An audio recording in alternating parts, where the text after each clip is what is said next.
guys? It's 7 Ninja 7, and today we're gonna be looking at I tested the latest kitchen gadgets by Joshua Weissman. Now, Joshua Weissman is one of the few cook YouTubers I see a lot of, and so I kind of wanted. There was a one from Mr. Who's the Boss, but he's not a cook, so I was like, let me see someone who's actually an actual cook since he's doing a similar video. So let's check him out. Everyone wants cooking to be easier, except instead of leaning on proper technique and mastering efficiency in the kitchen, more and more people are leaning on cooking gadgets that promise to make cooking simpler. But most of these gadgets often make the whole process lazier. I mean, you end up with a worse product. So where do we draw the line between easy and lazy? So I bought the laziest cooking gadgets I could possibly find, and today we're putting them all to the test. If they lower our effort and time making something, and it's still good, then it passes. But if it results in a lower quality result at all, it fails and is classified as a lazy cooking gadget. So it all starts off with our first item, a $1,700 cooking robot, the Pasha. It has 1,000 recipes in it pre-programmed. It cooks everything for you from start to finish. So the question is, where is this gonna land for us? I'll be honest, you still have to do the prep and the shopping. It does not have arms or legs. Or a brain, or I guess it kind of has a brain. We're gonna be doing butter chicken. I thought, I have a recipe for butter chicken. Let's see how this compares to mine. 1,000 calories a serving, 81 grams of fat, mother of pearl. It's telling us what goes in where. So we're gonna follow the directions and fill up each individual container with the prepped items. And I have a little friend. His name is Christian, who's gonna help me do all this today. All right, boneless chicken thigh, 12 ounces, goes in. Dude, I love Christian. Christian's got he makes all the faces. He be doing all the moves, dude. It's just great. Christian's like, I don't know if Christian's got his own channel per se, but like I wish he does because he's just got that charisma, dude. I love him so much. Container A. So container B gets heavy dairy cream and 4 tablespoons of unsalted whole butter. Ginger garlic paste, 5 ounces of red onion puree. You fill each one up and then they just clip into each zone. Like you literally just slide it out and it just boom, clips right in. Oh, what? That's so sick. So these are all the individual spices already loaded up into here. Turmeric, methi, salt, red chili powder, garam masala. It is limited though. You cannot put more than 6 spices in any of the recipes. Curry spatula in. Okay, start cooking, here we go. I'm so nervous. Oh, yo! Oil? I don't know why it's stirring the oil. I've personally never done that. Oh, first one. Hit it. Tap it out, man. Oh, Yo! Whoa! Wait, it's not gonna stir like the onions first? I'm blown away by that. The fact that it didn't stir the onions is crazy. There's not even chicken in there. The Pasha is supposed to be a set it and forget it cooking solution. So we're gonna let it rip for an hour, and after we test all of our gadgets, we're gonna pit it against my own butter chicken recipe to see who wins. Now, on to the next gadget. You might be wondering what this device. I think one thing that we do need to keep in mind though is that like for someone who is a gourmet, I think yeah, he's a gourmet chef. For someone who is a gourmet chef, he probably will still look down upon it to some degree. But for someone who isn't a gourmet chef, like this might still be like really good anyway. Um, I don't think he's gonna truly knock it down completely. I think Josh is pretty fair, but it's just like y- he's gonna have some bias. You know what I mean? Devices. It's a garlic roller, correct. So Christian, I'm gonna give you 2 cloves of garlic. I have 2 cloves of garlic, and we're gonna see who peels it faster. And go.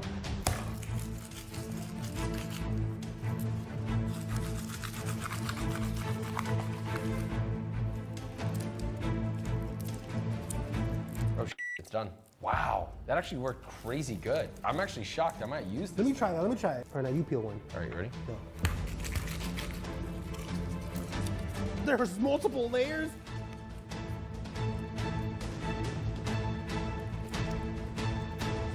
Ah, I was so close.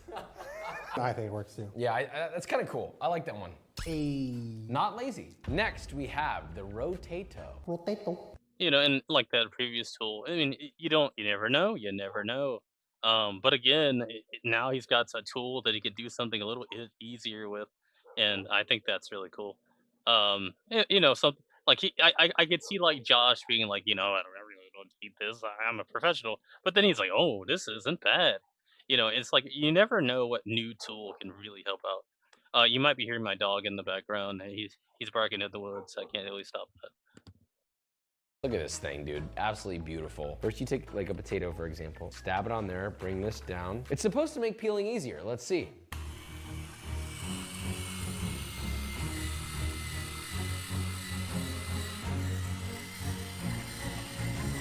Oh, it stops on its own. I mean, it kind of peeled it unevenly and it didn't finish peeling it. But it was really cool. Now try doing that with 40 potatoes. But you know, you can do other things, not just potato. You could even do a mango. It's so perfect.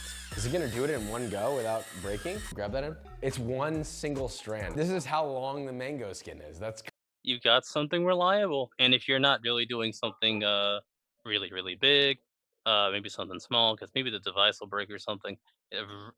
Super reliable. I could totally see myself using something like that for like a small meal or a small family meal. kind of sick. I mean, it works. It also missed a spot on here as well. I mean, it did peel a tomato actually really nicely. Really ribbed. I don't know if I dislike this or not. Maybe like while it's peeling. I've always wanted to eat a mango like that. Salt me, baby. I mean, it's lazy but efficient. I could be doing stuff while that's peeling. Okay, yeah. Moving on. We have the newness pineapple corer. In my opinion, I don't see how this is even gonna save you time or effort really, because you still have to use a knife. Step one, it wants you to cut off the top. Center the blade on the pineapple. Twist it slowly until reaching the bottom. How deep do I go? Oh, whoa, that's satisfying. Dog. Tunnel vision, dog. Oh, she's sweet. That worked out so good. It is a shortcut, it's consistent. The only downside is there's quite a bit of waste. There's a lot of pineapple in here that ended up not getting cut. This much pineapple. You don't necessarily need this tool. You can core pineapple easily. Here's how you do it. He's gonna time me to figure out how long this takes. So you're gonna cut off the top and then the bottom, turn it over, and then you'll trim the sides down. Trying to stay as close to the skin as possible. If you get too close to the skin, you end up with these sort of like little needly bits, okay? And then in half again, in half again. Remove the core, turn, remove the core, turn, and your pineapple is done. 35 seconds, chef. At this point, you can actually cut your pineapple into any shape you want except for a ring. But like if you want to cut it like a brunoise, you can do that. Or you could take it and you get bigger cubes. Or you can cut it into batons. Or you can cut it into, like, do we get the point here, guys? It doesn't need to be expensive. A $10 knife will do the same job. That's not $10. I mean, it takes strength to get that done too, so it's not making it easier for anybody, like physically. For the amount of waste, I'm gonna say lazy. Just learn the knife skills and don't waste your food, you know? Next up, the auto stir. What better item to test than a risotto? The whole point of this is to stop the necessity of always having to stir, stir, stir. The rice is gonna go in. I'm so tempted to shake the pan, I know, but it's an auto stirrer, guys. Might as well add our shallot and garlic. Maybe we should just skip the toasting and go straight to adding the wine. All right, now it's moving. A little more broth. Why is it staying on this side? It like refuses to go over here. Like go back over here. Oh, number one, there's already an issue with the fact that it's not getting to the edges. You can see that the edges are completely untouched. The rice that was on the edges ended up getting a little too toasted, whereas the rice in the center kind of got stirred. Look at how this area is stirred, but see how this is all undisturbed? It has not even touched this area after almost 5 minutes of stirring. do you think it's the wrong size pot? Here's the problem with the smaller pot, it's just spinning in place. I know this device is also for accessibility, but even then, it just did not yield a good product, and we really tried. We're gonna call it mid. Next, this. What could this possibly be? A helicopter, a flying device, a new form of a drone? No, it's for cooking bacon. The Bacon Wizard. They actually advertise that it makes a better product. I don't know, man. That sounds dumb. Like, I know my father, he likes to cook like bacon in the air fryer, and it's not bad, but I just kind of I like the pan more. This looks like it might be stupid. Let's just go. Let's just go. Ballsy of you to say, buddy. I don't think it's fair to compare this to the baking in the oven, or roasting in the oven, I guess, because I've done bacon, microwave bacon. I've done it before. I'm not gonna say it's the best thing in the world, but when you're hungry, bro, just microwaving a piece of bacon, or you just want to have a taste for some or whatever, I've done it before. I ain't gonna say it's my proudest moment, but I've done it before. takes much longer. So I think we compare this to a pan. So the reason it makes a better product is they say that you end up dripping off way more of the fat. So you end up with a crispier, less greasy piece of bacon. You can only do 8 pieces of bacon at a time. How long does it cook for? 8 minutes is a long time. In a microwave, it's a long time. And now we wait 8 minutes. While this is going, I'm also gonna be cooking bacon in a pan to compare the two. Should take roughly the same amount of time. We got 8 minutes on the clock. Is that how you lounge? That's how I cook bacon. You look like such a diva right now. This is making a weird noise. My bacon's still cooking 8 minutes later. This looks about 2 minutes out, so we'll call this 10 minutes for pan bacon. Shall we? Oh. Ugly as We have 2 different kinds of bacon. This like matte pink bacon is not crispy, first of all, which listen, I'm not against non-crispy bacon, but if you're a crispy bacon goer, you are not gonna get crispy bacon. I think the pan version looks much more appetizing.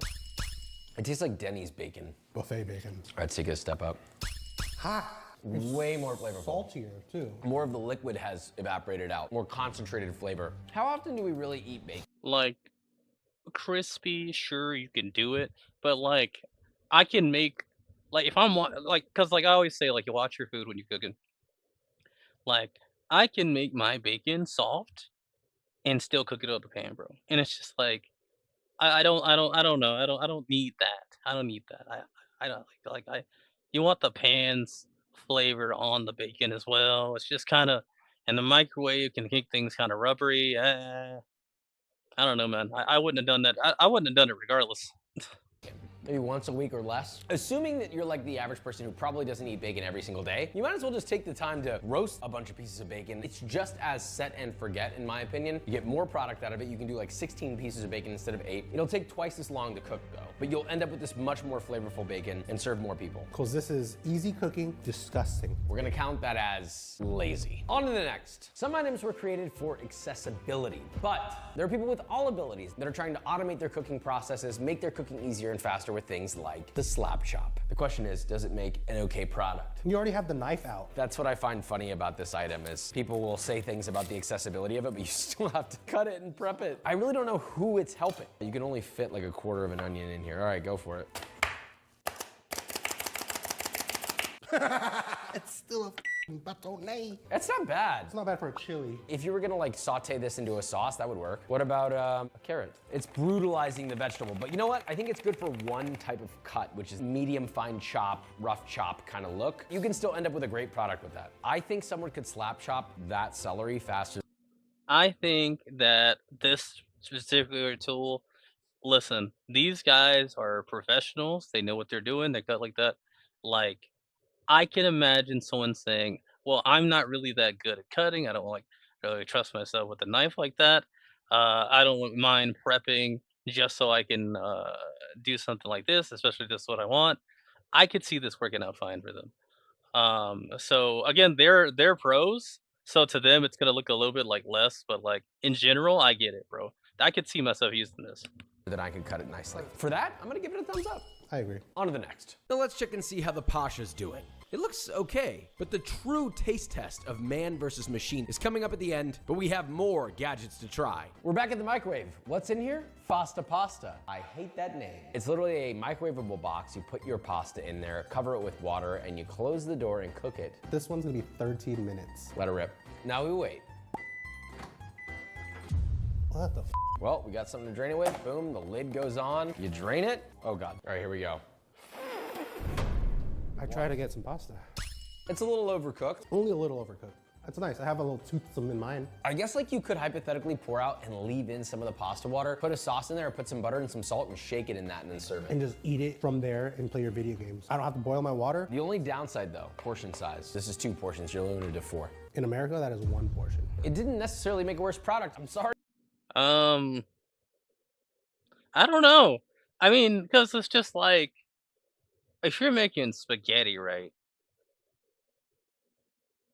Like imagine you're making spaghetti because this is what you'd probably be doing. Um, wouldn't it just be smarter to do the pot anyway? I mean, you could throw you talking about throwing some seasoning and stuff on it, but like like I could just boil the water. I mean, I guess if you don't have one, maybe, but I mean, I don't know. I don't think this is worth it. I don't know why I would want to do this. Unless I just don't have the ability to have a stove or something. Like, if you don't have a stove, I guess that makes sense. But if you do have a stove, like, why wouldn't you just use the stove? You know what I mean? That's kind of Italians, but not lazy. I certainly will not be using this, but you know what? You want to make it easier, less mess, I suppose? Pasta.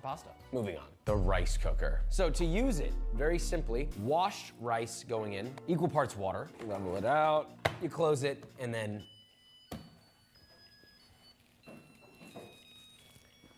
now this is gonna take like 30 to 40 minutes. It takes a shocking amount of time in the rice cooker, but I don't have to do anything else. And after you press the button, you open it up, and guess what? You have perfectly cooked rice. We already know how I feel about rice cookers. I love them. They cook rice perfectly every time. It takes out all the guesswork. I had a buddy.